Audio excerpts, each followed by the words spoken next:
বাইরে বৃষ্টি হচ্ছিল, আমি বারান্দায় দাঁড়িয়েছিলাম। সেদিন আমি সাদা একটা নাইটি পরেছিলাম। বৃষ্টির ফোঁটাগুলো চুলে পড়ছিল। হঠাৎ দরজার ঘণ্টা বেজে উঠল।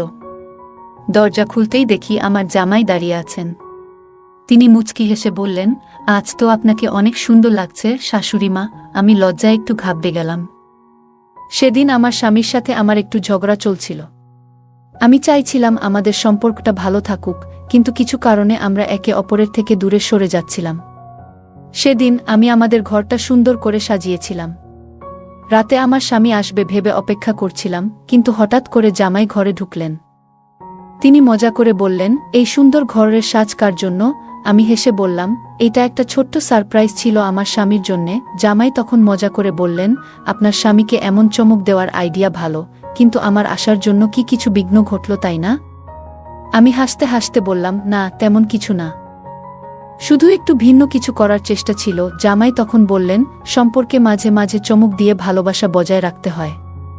আর আপনি সবসময় এমন উদ্ভাবনী চিন্তা করেন, সেটা প্রশংসনীয়।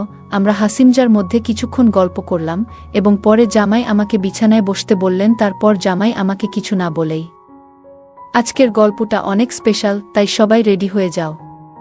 বন্ধুরা, দয়া করে গল্পগুলো ভালো লাগলে ভিডিওটি লাইক, শেয়ার এবং চ্যানেলটি সাবস্ক্রাইব করো প্লিজ। আমার বয়স 30 হলেও আমি আমার শরীরের অনেক যত্ন নিতাম, তাই এখনও আমাকে কম বয়সী মনে হয়। আমার স্বামীর অবহেলার কারণে আমি আমার মেয়ে জামাইকে মনে মনে অনেক ভালোবাসতাম। তাকে আমার মনের কথা জানাতাম। আমার জামাই আমার কষ্টগুলো বুঝত, তাই সে আমার পাশে সব সময় থাকত। আমি আমার মেয়ের জামাইয়ের সাথে কিছু কথা বলছিলাম, এমন সময় হঠাৎ আমার স্বামী রাহুল বাড়িতে চলে এলো। সে আগে থেকে বলেছিল যে সে 1 ঘন্টা আগেই আসবে, কিন্তু আজও সে দেরি করল। সময় মতো এলে জামাইকে দরজা থেকে বিদায় জানাতে পারতাম। বাড়িতে এসে সে প্রথমেই জামাইকে জড়িয়ে ধরল, কিন্তু আমাকে দেখল না, যা দেখে আমার একটু রাগ হলো। ঘরে বসে আমি কিছু চিন্তা করছিলাম, জামাইও আমার পাশে বসেছিল। আমি তখন ভাবনার মধ্যে এতটাই ডুবে ছিলাম যে হঠাৎ জামাই আমার দিকে হাত বাড়িয়ে বলল, শাশুড়ি মা, আপনি কি চিন্তায় আছেন? আমি একটু চমকে উঠলাম। সে মৃদু হাসিতে বলল, তাহলে এখানে একা একা কি ভাবছেন? আমি একটু লজ্জা পেয়ে হেসে বললাম, না তেমন কিছু না, কিছু কাজের চিন্তা। আমরা গল্প করতে করতে আমি তাকে আমাদের সাজানো ঘরটা দেখালাম, যেটা আমি রাহুলের জন্য সাজিয়েছিলাম। জামাই প্রশংসা করে বলল, এটা খুব সুন্দর হয়েছে। আমি হেসে বললাম, ভেবেছিলাম রাহুলকে চমক দেব, কিন্তু তুমি এসে পড়লে। জামাই বলল, সম্পর্কে মাঝে মাঝে এমন ছোট ছোট চমক দেওয়া প্রয়োজন, এতে ভালোবাসা টিকে থাকে। এরপর আমরা কিছুক্ষণ গল্প করলাম এবং সে আমাকে বলল, কোনো সমস্যা হলে আপনি আমাকে বলবেন, আমি আছি আপনার পাশে। তার কথায় আমার মন একটু হালকা হলো আর আমি স্বাভাবিক অনুভব করতে শুরু করলাম। কারণ আমাকে আমার স্বামী ভালোবাসে না, সব সময় আমার কাছ থেকে দূরে থাকে আর আমার সাথে অনেক ঝগড়া করে। তাই আমি মনে মনে ভাবছিলাম আমার জামাইকে আমার কাছেই রাখব, তাকে আমার মনের সুখ দুঃখের কথা জানাবো। পরের দিন রাহুল যথারীতি তার কাজের জন্য বেরিয়ে গেল। জামাই তখনও বাড়িতে ছিল। সে জানালো যে 10টায় তার অফিসে যেতে হবে। জামাই অনেক ফিট এবং সুদর্শন, এবং তার ব্যক্তিত্ব দেখেই বোঝা যায় সে দায়িত্বশীল। সে নাস্তা করে নিজের কাজে লেগে গেল। আমি তার কাজের প্রতি যত্ন দেখে মনে মনে খুশি হলাম। জামাই যাওয়ার আগে আমাকে বলল, আপনারা যদি চান আজ সন্ধ্যায় ক্যান্ডল লাইট ডিনার করতে পারেন। গতকাল আমি সময় এসে আপনাদের পরিকল্পনায় ব্যাঘাত ঘটিয়েছিলাম। আজ আমি দেরিতে ফিরব, আপনারা নিজেদের মতো সময় কাটাতে পারেন। আমি হাসি দিয়ে তার কথা মেনে নিলাম, আর মনে মনে ভাবলাম সম্পর্কগুলো কত সুন্দরভাবে পরিপূর্ণ হতে পারে যদি আমরা একটু যত্নশীল হই। রাহুল সারা দিন আমার সাথে খুব একটা কথা বলেনি, যদিও আমি বিকেলে তার জন্য ডিনার রেডি করেছিলাম। সন্ধ্যায় যখন সে বাড়িতে এলো, তাকে কিছুটা ক্লান্ত দেখাচ্ছিল। আমরা একসাথে ডিনার করলাম, কিন্তু আমি তাকে কোনো কিছুতে চাপ দিইনি, কারণ তাকে দেখেই মনে হচ্ছিল খুব পরিশ্রান্ত। আসলে রাহুল আমার স্বামী, এবং আমাদের জীবনে সময় কাটানোর আরও অনেক সুযোগ আসবে। তাই সেদিন তাকে আর কিছু না বলে শান্তিতে ঘুমাতে দিলাম। রাতে যখন সে ঘুমিয়ে পড়ল, আমি কিচেন পরিষ্কার করতে লাগলাম। তখন প্রায় রাত 10টা বেজে গেছে এবং আমি আমার নীল গাউন পরেছিলাম। আমার জামাই তখনও বাড়ি ফেরেনি। আমি ভাবছিলাম তাকে ফোন দেব কিনা। ঠিক তখনই দরজা খুলে গেল এবং সে বাড়িতে ঢুকল। আমি তাকে জিজ্ঞেস করলাম, তুমি কি খেয়েছ? সে জানালো, হ্যাঁ, সে বাইরে খেয়েছে। কিছুক্ষণ পর সে নিজের ঘরে চলে গেল, আর আমি আমার ঘরে ফিরে গেলাম। আমি শুয়ে শুয়ে আমার জামাইয়ের কথা ভাবছিলাম। এইভাবেই দিনগুলো কেটে যাচ্ছিল। আমার জামাই সকাল 10টা থেকে বিকেল 5টা পর্যন্ত অফিস করত। সে প্রায়ই আমাকে বাড়ির কাজে সাহায্য করত। তার এই সহযোগিতা দেখে আমি ভাবলাম, আমার মেয়ে কত ভাগ্যবতী যে এমন একজন যত্নশীল এবং সাহায্যকারী মানুষকে জীবনসঙ্গী হিসেবে পেয়েছে। একদিন আমি রাহুলের কাপড় ঠিক করছিলাম, তার শার্টগুলো ধোয়ার জন্য আলাদা করছিলাম। হঠাৎ আমি তার প্যান্টের পকেট থেকে মুম্বাই যাওয়ার একটি টিকিট পেলাম। আমি তাকে জিজ্ঞেস করলাম, এই টিকিটটা কি? সে বলল, হ্যাঁ, অফিস থেকে আমাকে মুম্বাই যেতে হবে, ওখানে একটা অফিস পার্টি আয়োজিত হয়েছে। আমি তখন ভাবলাম সে হয়তো আমাকে সঙ্গে নিয়ে যাবে। আমি তাকে বললাম, পার্টিতে আমাকে সঙ্গে নিয়ে চলো, আমাদের একসাথে ভালো সময় কাটানো হবে। কিন্তু সে হেসে বলল, এই পার্টি অফিসের সবার জন্য, এটা পারিবারিক কোনো আয়োজন নয়, তাই তুমি যেতে পারবে না। তার কথায় আমি একটু হতাশ হয়ে পড়লাম, কারণ আমি আশা করেছিলাম হয়তো আমরা একসঙ্গে সময় কাটাবো। পরের দিন সে মুম্বাই চলে গেল 4 দিনের জন্য। সেই সময় আমার জামাইও অফিসে পার্টির জন্য প্রস্তুতি নিচ্ছিল। সে আমাকে তার অফিসের পার্টিতে নিয়ে যাওয়ার প্রস্তাব দিল। আমার স্বামী যেখানে আমাকে কোথাও নিয়ে যেতে আগ্রহী ছিল না, সেখানে আমার জামাই আমাকে ভালো সময় কাটানোর সুযোগ দিল। আমি অনেক সুন্দর একটি নীল শাড়ি পরেছিলাম, যা আমাকে অনেক সুন্দর লাগছিল। জামাই আমাকে দেখে অবাক হয়ে গেল, বলল, শাশুড়ি মা, তোমাকে অনেক সুন্দর লাগছে। আমি তার কথায় একটু লজ্জা পেয়ে গেলাম। আমরা একসাথে সেই পার্টিতে গিয়েছিলাম, আর আমি খুবই ভালো সময় কাটিয়েছিলাম। সে আমাকে খুব যত্ন সহকারে সারা পার্টিতে নিয়ে ঘুরল, যেন আমি তার খুবই আপনজন। পার্টি থেকে বাড়ি ফেরার পথে আমি তাকে জিজ্ঞাসা করলাম, তুমি আমাকে পার্টিতে কেন নিয়ে গেলে? জামাই হেসে উত্তর দিল, শাশুড়ি মা, পার্টি শুধু কর্মচারীদের জন্য নয়, মাঝে মাঝে পরিবারকেও সঙ্গে নেওয়া উচিত। তার কথা শুনে আমার ভালো লাগলো, এবং আমি বুঝতে পারলাম সে আসলে আমাকে সম্মান দেখাতে চেয়েছিল। পরে রাতে যখন আমি আমার ঘরে পোশাক বদলাচ্ছিলাম, তখন আমার ড্রেসের হুক খুলতে পারছিলাম না। রাহুলও বাড়িতে ছিল না, তাই আমি একটু দুশ্চিন্তায় পড়েছিলাম। ঠিক সেই সময় জামাই এসে আমার হুক খুলতে সাহায্য করল এবং তারপর দ্রুত ঘর থেকে বেরিয়ে গেল। কিছুক্ষণ পরে আমি বাইরে এসে তাকে জিজ্ঞাসা করলাম, তোমার কি কোনো সমস্যা হয়েছে? সে মুচকি হেসে বলল, হ্যাঁ শাশুড়ি মা, আমার ঘরের এসি নষ্ট হয়ে গেছে। এত গরমে এসি ছাড়া ঘুমানো খুব মুশকিল। আমাদের বাড়িতে মাত্র 2টি এসি ছিল, একটি আমার ঘরে এবং অন্যটি অতিথি ঘরে, যেখানে জামাই থাকত। তার সমস্যার কথা শুনে আমি তাকে আমার ঘরে এসে ঘুমাতে বললাম। সে রাতে জামাই আমার ঘরে এসে ঘুমালো।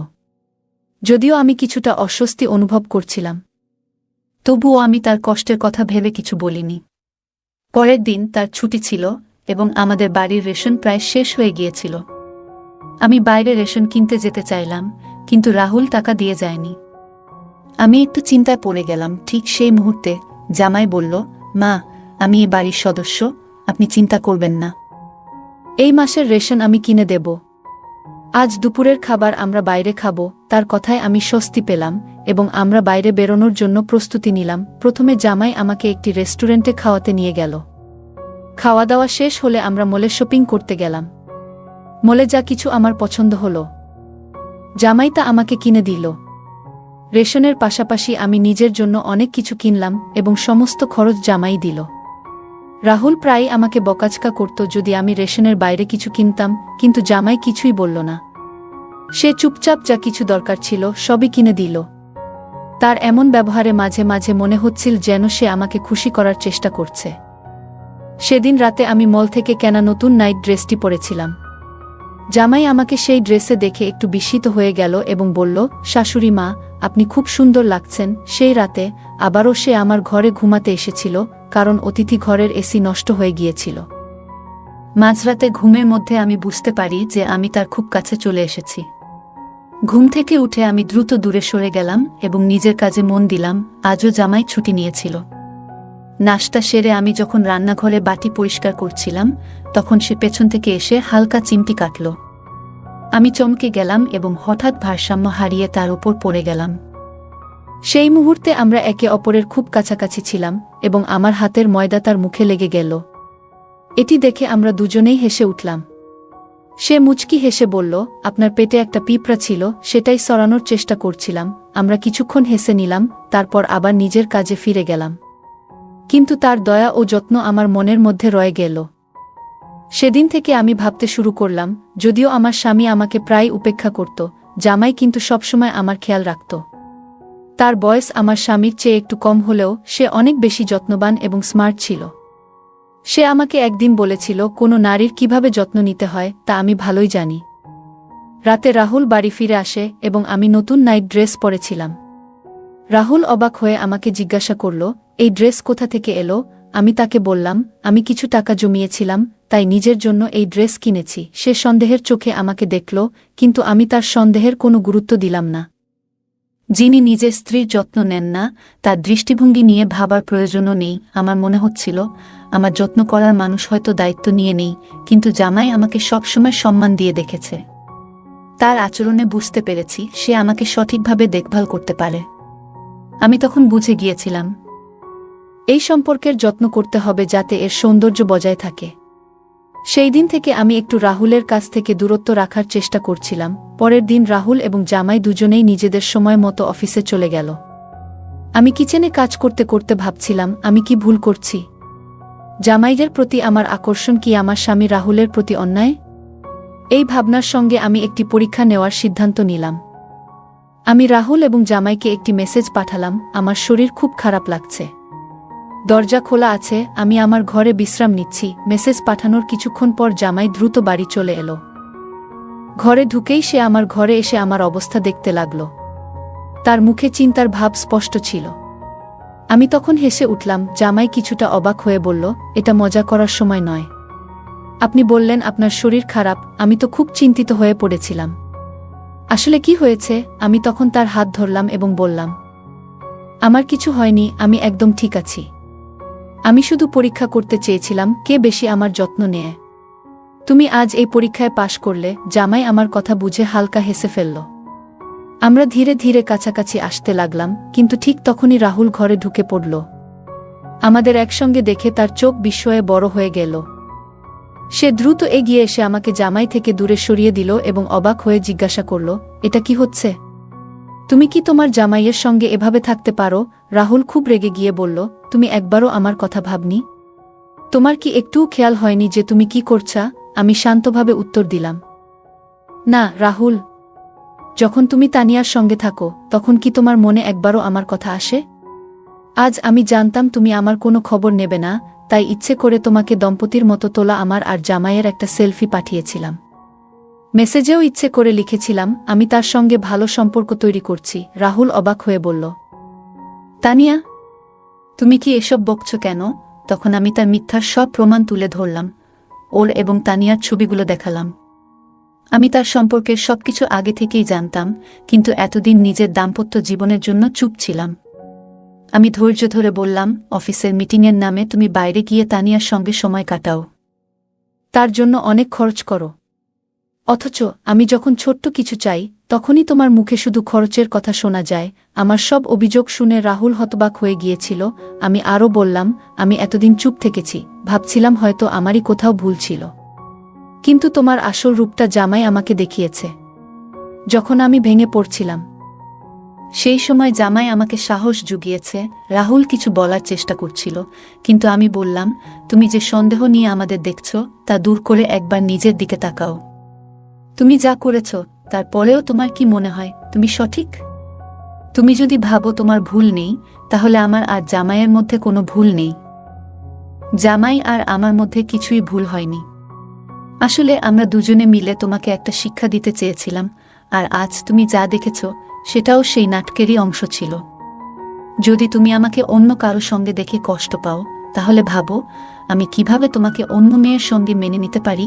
এবার রাহুল মাথা নিচু করে দাঁড়িয়ে রইল। আমি আমার ব্যাগ তুলে নিলাম এবং বাড়ি ছেড়ে যাওয়ার সিদ্ধান্ত নিলাম, কারণ আর কিছুই মেনে নিতে পারছিলাম না। কিন্তু সেই মুহূর্তে রাহুল আমার হাত ধরে আমাকে থামিয়ে দিল। সে ক্ষমা চাইল এবং প্রতিজ্ঞা করল যে আজ থেকে সে আর কোনো অন্য মেয়ের পেছনে যাবে না এবং আমার প্রতি বিশ্বস্ত থাকবে। আমি জামাইকে ধন্যবাদ জানালাম, কারণ তার সাহায্যে আজ আমার সংসার বাঁচল। আজকের দিনে আমরা দেখতে পাই যে অনেক পুরুষ ও নারী ভালোবাসার পরিবার থাকা সত্ত্বেও বাইরের সম্পর্কে জড়িয়ে পড়ছে। তবে এটা বোঝা দরকার যে বাইরের কেউ আপনার পরিবার বা সঙ্গীর মতো কখনোই আপনাকে আগলে রাখতে পারবে না। বাইরের মানুষ কেবল নিজের প্রয়োজন মেটাতে আসবে। বিয়ের বাইরের সম্পর্কের কারণে আজকাল বিবাহবিচ্ছেদের সংখ্যা ক্রমশ বাড়ছে। এমন পরিস্থিতিতে বাড়ি ছেড়ে চলে যাওয়া কখনোই সমাধান নয়। এর বদলে পরিস্থিতির মুখোমুখি হওয়া উচিত।